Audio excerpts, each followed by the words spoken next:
Summer holidays வந்தாச்சு, நம்ம GT ஹாலிடேஸும் வந்தாச்சு. GT holidays, south India's #1 travel brand. பழைய நகையை கொடுத்து White 11 monthsல அதே எடைக்கு புது நகையை எடுத்துக்கோங்க. எக்ஸ்ட்ராவா ₹1 தர வேண்டாம். Magic old gold exchange.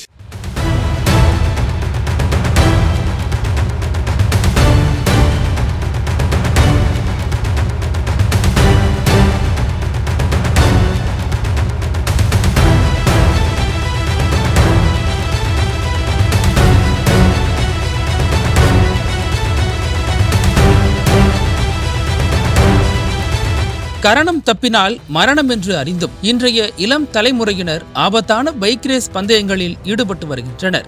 கடுமையான வேகம், பயங்கரமான சத்தத்துடன் சாலையில் தீப்பொறிகளை பறக்கவிடும் இளைஞர்கள் பணத்திற்காகவும் புகழுக்காகவும் பைக் ரேஸ் பந்தயத்தில் ஈடுபடுகின்றனர். அந்த வகையில் சென்னையில் உள்ள சில இடங்களில் மீண்டும் பைக் ரேஸ் கலாச்சாரம் தலை தூக்கி வருகிறது. கோயம்பேடு மேம்பாலம் உள்ளிட்ட பல பகுதிகளில் நள்ளிரவில் பைக் ரேஸ் நடப்பதாக பொதுமக்கள் புகார் தெரிவித்தனர். இதையடுத்து கோயம்பேடு, திருமங்கலம் மற்றும் வில்லிவாக்கம் உள்ளிட்ட பகுதிகளில் உள்ள மேம்பாலங்கள் இரவு நேரத்தில் இரும்பு தடுப்பு வைத்து மூடப்பட்டன. வாகன சோதனையையும் தீவிரப்படுத்தி வந்ததால் இரவு நேரங்களில் பைக் ரேஸை கட்டுப்படுத்த முடிந்தது. இதனிடையே போலீசாரின் தீவிர கட்டுப்பாட்டை மீறி கடந்த 2 தினங்களுக்கு முன்பு நள்ளிரவு கோயம்பேடு மேம்பாலத்தில் உள்ள இரும்பு தடுப்பை அகற்றிவிட்டு ஏராளமான இளைஞர்கள் பைக் ரேஸில் ஈடுபட்டனர். இது தொடர்பான வீடியோ காட்சிகள் வெளியாகி வாகன ஓட்டிகளை குலைநடுங்க செய்தது.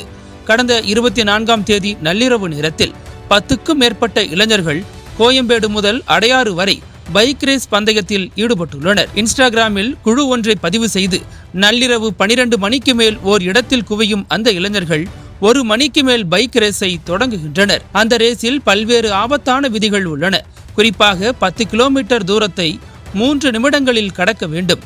பைக்கின் வேகம் 120 முதல் 130 கிலோமீட்டர் வரை தாண்டி இருக்க வேண்டும்.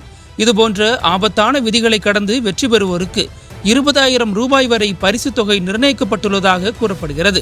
அது மட்டுமின்றி பைக் ரேஸ் வெறியில் கொடூர எண்ணத்தில் இருக்கும் இளைஞர்கள் ரேஸ் துவங்குவது முதல் முடியும் வரை இன்ஸ்டாகிராமில் நேரலையில் ஒளிபரப்பியுள்ளனர். இந்த தகவலை ஆதாரமாக வைத்து சென்னை காவல் ஆணையர் அருண் உத்தரவின் பேரில் அண்ணாநகர் போக்குவரத்து துணை ஆணையர் ஜெயகரன் மற்றும் உதவி ஆணையர் ரவி தலைமையில் போலீசார் தீவிர வாகன சோதனைகள் ஈடுபட்டனர். அப்போது அண்ணாநகர் வழியாக ரேஸ் பைக்கில் சென்ற கோடம்பாக்கம் பகுதியைச் சேர்ந்த அகமது, சதாம் மைதீன், அம்பத்தூர் பகுதியைச் சேர்ந்த மகேஷ் ராஜா உள்ளிட்ட மொத்தம் 10 பேர் அதிரடியாக கைது செய்யப்பட்டு அவர்கள் பயன்படுத்திய ரேஸ் பைக்குகளும் பறிமுதல் செய்யப்பட்டன. இதில் கைது செய்யப்பட்ட 10 பேரிடம் போலீசார் நடத்திய தொடர் விசாரணையில் அவர்கள் கொடுத்த தகவலின் அடிப்படையில் தனிப்படை அமைத்து அடுத்த கட்ட நகர்வுகளை மேற்கொண்டு வருகின்றனர். மேலும் இந்த பைக் ரேஸில் ஈடுபட்டு தலைமறைவாக உள்ளவர்களை போலீசார் தீவிரமாக தேடி வருகின்றனர். இதுகுறித்து போக்குவரத்து போலீஸ் அதிகாரிகள் கூறியதாவது: பைக் ரேஸ் நடத்திய இளைஞர்களின் வாகனங்களில் பதிவு எண் தகடு இல்லை.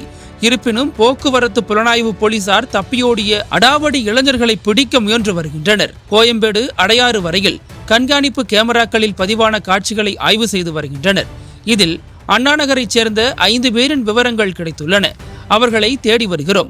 ஆபத்தான வகையில் வாகனம் ஓட்டியவர்கள் மீது ₹10,000 அபராதம் விதிப்பதுடன் நீதிமன்றத்தில் ஆஜர்படுத்தி நடவடிக்கை எடுக்கப்படும் எனவும் கூறியுள்ளனர்.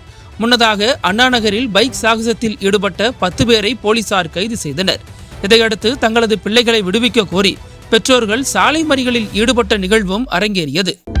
அனல் பறக்கும் செய்திகளை அப்டேட் செய்து கொள்ள நக்கீரன் களத்தை இப்பவே சப்ஸ்கிரைப் பண்ணுங்க.